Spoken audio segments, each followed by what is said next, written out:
I do all of onboarding, interview, all of that process.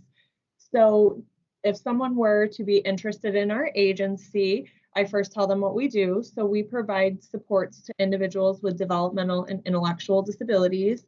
We have various different departments to support the individuals in different aspects of their lives. They could live at home with a family member or out in the community on their own, or they could live at one of our residential homes that are in the community. We have 21 different locations between Schuyler County and Chemung counties, so that ranges in the needs of the individuals. So some of the homes have individuals that are very independent, and other homes have individuals that need a little bit more assistance. We also provide job coaching to individuals to help them get ready for work and do the fine tuning of different skills, like how to communicate with their coworkers, communicate with their supervisor, different things like attendance, their attitude, positive reinforcement to help them gain those experiences. And once they're ready, we have pathways to employment where they can shadow a couple of different work sites and really gain some experience. We also have day services, and through our day services, we have a few different departments that do things. So our day program, they provide supports to individuals in our day hab settings, doing different activities, going out in the community, still working on different skills. And then we also have our community habilitation program. In Community Hab, they're working more one-on-one with the individuals, helping teach them the different skills out in the community. So again, communication, appropriate social behaviors, things like that, anything to really help them be more independent in their lives. And that is one-on-one, where residential is more and day hab is more of a group setting. We also have family member training, so we provide supports to family members that have individuals with disabilities. So those are just a couple of things that we do with the agency. We are currently hiring for various different positions. We have direct support professionals, which is the entry-level position. The direct support professional works more closely with the individuals and implementing those goals and helping them with their skills. So what we look for in a direct support professional is interested in learning more about the agency, providing supports, helping others. We do have a very strict attendance policy, so any more than 2 call-offs within a 6-month period is unsatisfactory and it can result in termination. We are looking for people that have a positive attitude, that are going to come into work and be energized and ready for the day. We don't want people coming in with a negative Nancy attitude. So we also are looking for people with a high school diploma and GED. If you do not have a high school diploma or a GED, we can work with you if you are enrolled in a program. So if you're enrolled in the GED or in like Foster's online for your high school diploma, we can proceed. We would just have you on a calendar control to make sure that you are indeed actually enrolled in the program and have a set test date. If you were to fail your first test, it wouldn't mean that we wouldn't be able to proceed. We would just need you to reschedule and keep trying until you receive it. We do criminal background checks as well. So just because you have like a criminal charge does not mean that you are excluded. We do not allow, however, because the Justice Center, we do not allow any assault charges or any charges for child abuse or anything with CPS like that. If your case is unfounded, then we can proceed, but if you do have a founded case, we cannot. And we also do require for some positions a valid driver's license. If you don't have a driver's license, it doesn't mean that we can't proceed. We would just have to do either third shift, which is the overnights, or a relief position. So some of the positions that we're hiring for right now is mostly the direct support professional. So we have, like I said, 21 different locations. So those locations are staffed 24/7. So we're hiring currently time, second and third shift. So our second shift varies. Some locations need more assistance than others. So at those houses, we're going to have more staffing and schedules are a little bit different. So it could be like a 1 to 9 or a 2 to 10, 3 to 11. And then our third shift also varies based on location and the needs of the individuals. but third shift is typically like an 11 to 7 around that time frame. Relief is also known as per diem. So we have positions that you wouldn't have set scheduling. It would just be kind of as needed. So we have houses that might have only 6 staff, and as someone takes a vacation, then we would need some per diem to come in and fill in positions. And as per diem, it's really flexible. You're able to say when you're available to work and really pick up as many shifts as you would like. Once you're trained, you can work at all of our different locations as a per diem staff. You can pick up as long as you have the certifications that are needed for each site. We do all of our training as paid. So if you were hired, you would go through all of the trainings needed to do the job. You would be receiving ongoing trainings throughout the time that you're at the agency. There is opportunities for advancement as well. So if someone were interested in moving up, we have had programs where staff have started as a direct support professional. They've moved into a direct support professional 2 position, which provides the supports to the individuals, but also helps with some of the paperwork and documentation, things like that. And then we have a team leader. So the team leader is the off-shift supervisor. So they are providing supports on a more limited basis as needed. And they're doing a lot more of the supervisory stuff. So helping with meetings and documentation and doing audits and things like that. And then we've had staff that have went from a DSP to a house manager. They've completed the DSP to the team leader, and then they moved into a manager position. So there's a lot of opportunity for growth within the agency. We also are hiring for supervisors at this point. We have a couple of team leader positions that we're looking to fill. So if you do have experience with individuals with disabilities and some supervisory experience, I would definitely encourage someone to apply. We have great benefits for working for the agency for all staff that are full-time. So if you are interested in being a full-time employee, we have paid time off, we have holidays, and we have medical benefits that are eligible for full-time staff. You can opt out of them, or you can enroll for you and your family. So for the paid time off, it varies on how long you've been here. So 1 to 5 years, you would receive some time, a smaller amount of time. 5 years to 10 years, you would receive more time, and then 10 years and more, you would receive even more time. So it's very generous paid time off. When we close for holidays at the office, all of our day programs and office staff don't work, but residential is open. So you get paid for working plus the holiday. So that's very nice. And if you have the day off, you would get paid for having the day off. We are actually, everyone has to move with the New York sick time. So even relief staff can receive sick time. So every 30 hours that you work, you would receive 1 hour of sick time.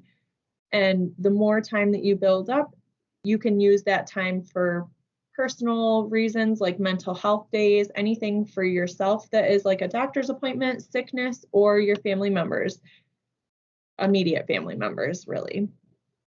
So that is some of the benefits of working here. We do, like I said, have ongoing staff development. So we do tuition reimbursement for full-time staff as well. So if someone is going to school and it can be related back to the field of human services, we can help you with your tuition reimbursement, as well as you can get a discounted rate if you were to go to like a SUNY Empire school like that. We do have discounted rates because we are a not-for-profit organization.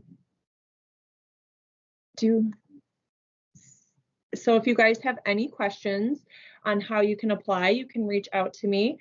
My phone number here is 607-734-6151, and I'm at extension 137. My email is rudetj@arcofcs.org. So that's RUDETJ@arcofcs.org. Our applications can be found on our agency website, which is www.arcofcs.org. That's ARCOFCS.org. And then you can hit the careers tab and then apply now, and all of our applications will pop up there. We do have paper applications if you were interested in coming into the office and filling one out, but we would in turn have to have you complete the application, which we do help people do that if they come in for an interview. We have computers where they can complete that on, as well as their references. So that's pretty much that. Do you guys have any questions? I actually do have some questions. Yeah. That was my client likes me to relate. One of them is, how soon after starting do benefits kick in? Like, is there a waiting period? So there is. It's not long though. So if someone were to start on our next orientation is Monday the 19th. So if someone were to start on the 19th, their medical benefits would be active on December 1st. They have to complete 30 days, and then it's the first of the month after their 30 days. Their paid time off is at their 3-month anniversary. So if someone starts on the 19th, on January 19th, they would receive their paid time off.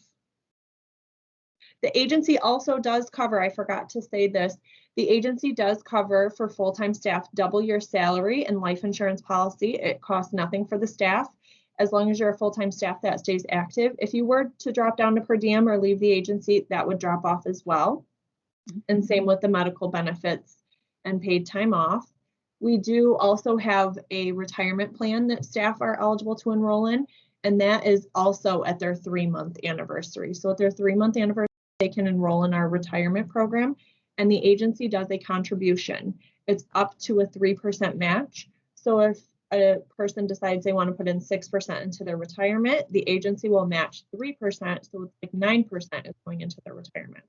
They do have to be a full-time employee for that benefit, and they have to be here for 3 years to be vested.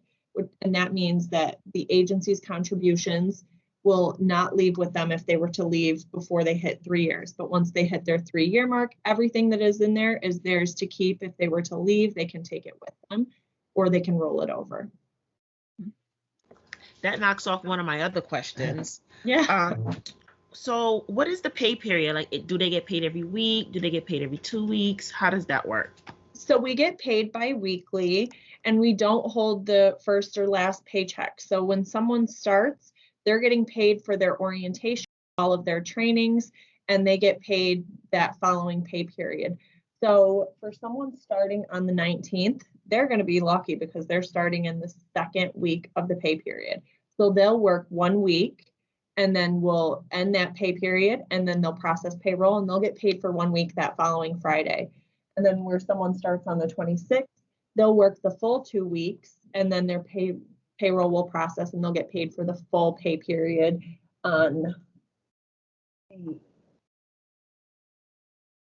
13th of November, but it would be a full pay period. So I have a couple questions written down. Can I ask a question? Yeah, go ahead, Kelly. Can you define what a call-off is? Because you say you get 2 of them in 6 months. So that is an unplanned, unexcused absence. So if you are scheduled for a shift and you call and say that you're not coming in for any reason that was unplanned, that is considered a write-off. So even an illness? Yes. So if you were to get a doctor's note, that would be considered an excused absence. And if you were to speak with your supervisor prior to needing the day off, and then it would be an approved absence. But when it's unplanned, unexcused, it is considered a call-off that is unsatisfactory. Okay. Yeah. So dependability is very important because our individuals need staff. It's necessary for them to have them.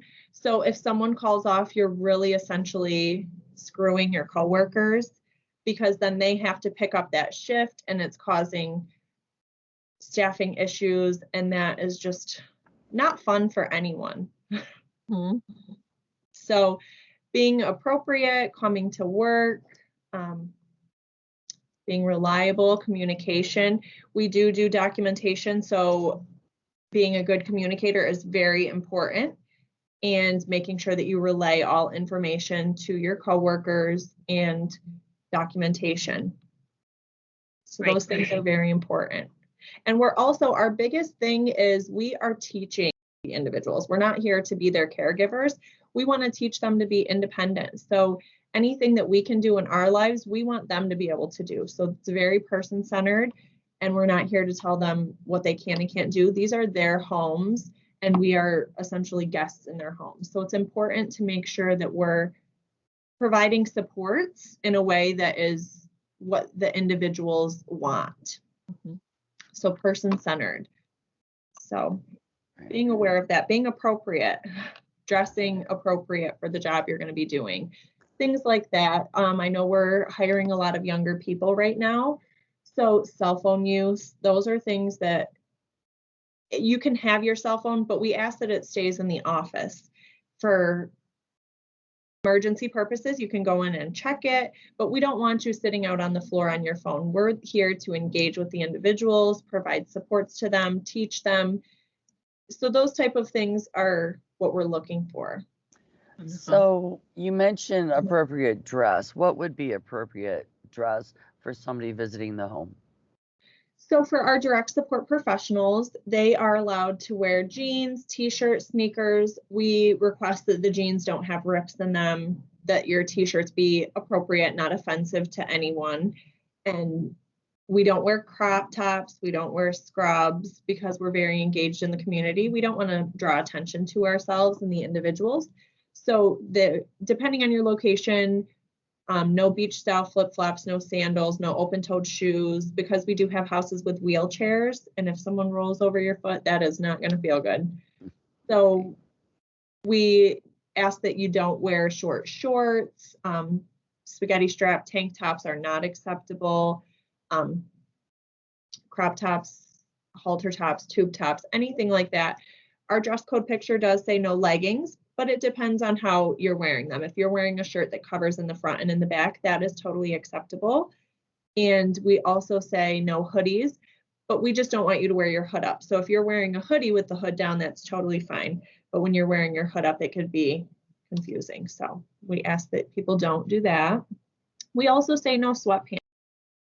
Depends on what you're going to be doing. So it's really dressing for the job you're going to be doing. In the houses, we have individuals that go to the gym, that like to garden, that like to go camping. And we have houses that have gone camping every summer, except this year. And then they go to the beach every summer. So it's really dressing for what you're going to be doing. Our biggest thing is we are role models. So if we're taking an individual to a doctor's appointment and the staff are wearing sweatpants, the individuals are going to want to wear sweatpants, and we don't want that look. We want them to be wearing jeans, dressed appropriately. So we can't tell them not to do something if we're going to be doing it. Leading by example. Right. Any other questions? I had a question. Yeah. Is there a bidding process if someone wants to change positions? Yes, there is. So when someone is hired and they're put into a position, we have what is called a shadow program, which is for our residential homes. So as a new hire, they would come in and they would shadow a location for a couple of shifts. It's to see if they think that the job is going to be for them, if that's going to be a good location. It's kind of like to see what they're comfortable with, because we do have homes that are independent, homes that are in high needs for physical care, more behavioral homes. So there's a little bit of everything. So if one location isn't the right fit, we do have other locations to have them shadow. So once they're placed, there is a 6-month orientation period. We are looking at changing it to 3 months because 6 months seems a little long, but currently it is 6 months. So once they hit their 6th month and they are interested in bidding on different positions, there is an internal bid application that they can fill out. I would receive the application and send it to the hiring supervisors, and then the supervisors will reach out and do the interviews. I then send them a not selected letter if they weren't selected for the position, or they would communicate with the supervisor to set up a start date if they were offered the position. So it's 6 months before you can bid out of your department. And like I said, we have various different departments. So if someone were to bid on a position in like our day hab and they're interested in it, they would have to be here for 6 months before they could move into that position. You mentioned earlier that you have computers available on site to assist those with applications. Is it 1 or 2? How would we refer an individual if they didn't have computer access to you to assist them? So if they don't have computer access, what they could do is there's a couple of different things. Is they could reach out to me and I could create an application for them. We would have to have them physically fill out the rest of it when they came for like an interview. I have a computer that I keep in my office. So, and I check before someone comes for an interview if they were able to get their application and references done. If they weren't completed, I ask them if they would like to complete it while they're here on one of our computers. And then they can complete it at that time. Or if they're not interested in doing it that way, they could come in and fill out the paper form. And then when they're done, I could have them do it on one of our spare computers. What type of references do you require and how many? So we use Skill Survey. Skill Survey is a short survey that I will send out to the applicant. The applicant then goes in and puts in their references. Skill Survey requires 4 references to be entered, and we ask that they're the most recent supervisor and coworkers and or previous coworkers and supervisors. We need at least 3 of the references to complete the survey, analyze it, and then we add that to their application. So the process is if someone applies, I would reach out to them and do the phone interview. Currently, we're doing everything over the phone because we have the limited visitors to our office. So I'm doing it over the phone currently, but previously we would do the phone interview, an in-person interview, and at the in-person interview, I will check and see if they need assistance with the application or references. Once I get their application and references all completed, I attach all of the interview notes to their application and send it to our program director to review. If the program director is interested, we would make an offer. If not, they would receive a not selected letter. It's usually a really quick process as long as the application references come back. And then I have interviewed someone on Monday, offered to them on Tuesday, and they're starting next Monday. So it's a really quick turnaround time. We do have some pre-hire appointments that they have to complete. One is a drug screen and PPD. PPD is to test for tuberculosis. And then we do fingerprinting. So for the fingerprints, I would schedule the appointment and they would go and get their fingerprints done. It's no cost to any of the applicants. The agency does pay for it. And then they would fill out their pre-hire paperwork electronically. If they can't complete it electronically, we do allow them to do it at orientation. And then they would come for orientation. We would do the whole day of orientation. I would meet with them and go over a couple of different programs that we use. Our staff development director comes in and meets with them and talks about different trainings. And then depending on their position, they would go and meet with their supervisor or they would meet with our shadow coordinator and set up their schedules for the next couple of weeks. So once someone starts, they are starting on that Monday and they are good to go from there. That is wonderful. The ARC offers a lot of accommodations for people to be able to become employed. I wish you lots of luck. Thank you. We appreciate it. Kelly or Dave?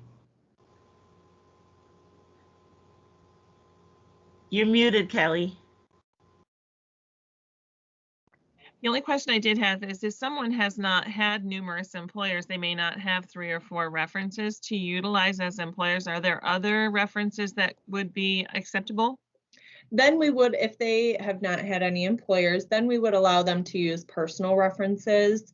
We have had people that are fresh out of high school that don't have any work experience. And for them, they've used like previous teachers, their guidance counselor, coaches for different sports, things like that. Anyone who can attest to their character, we just ask that they don't use their friends if they have had previous experience working.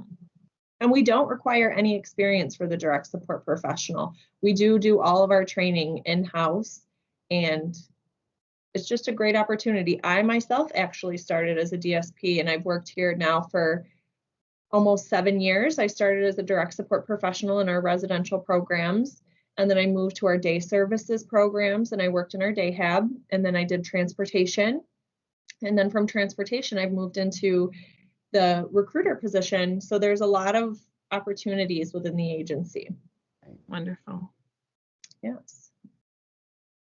Any I other do- questions? I do have one last question. Yes.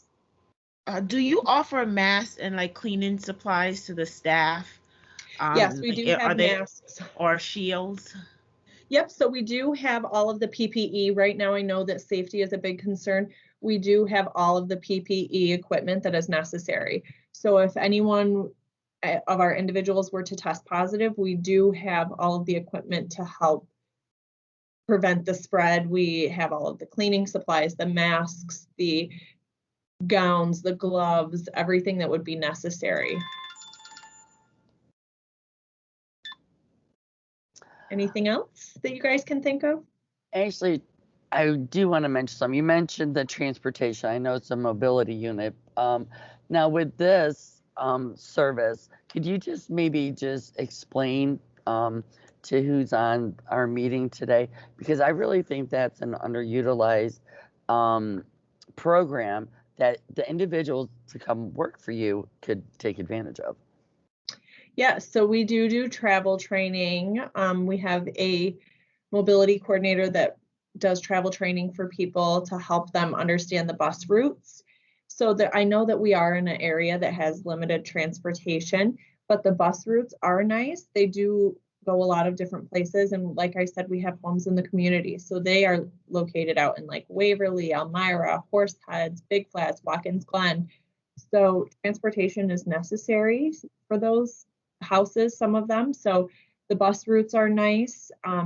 Our coordinator does do travel training. Like I said, she can help refer people to different programs. She's very educated in the MAS system, which is Medicaid transportation for people that are going to medical appointments. That doesn't necessarily help with work, but it does for medical appointments. And I think that there is a program that offers tokens for like grocery shopping, but they have to be at a medical state that it's necessary for them. I haven't been in that position for a long time, so I'm not exactly sure. Right. But you could reach out to our person here. We have a couple of coordinators. Dave Moore is our mobility manager, and he is based in Montour, but he is knowledgeable about both counties. Thank you very much. Yes, you're welcome. Any more questions? I am okay.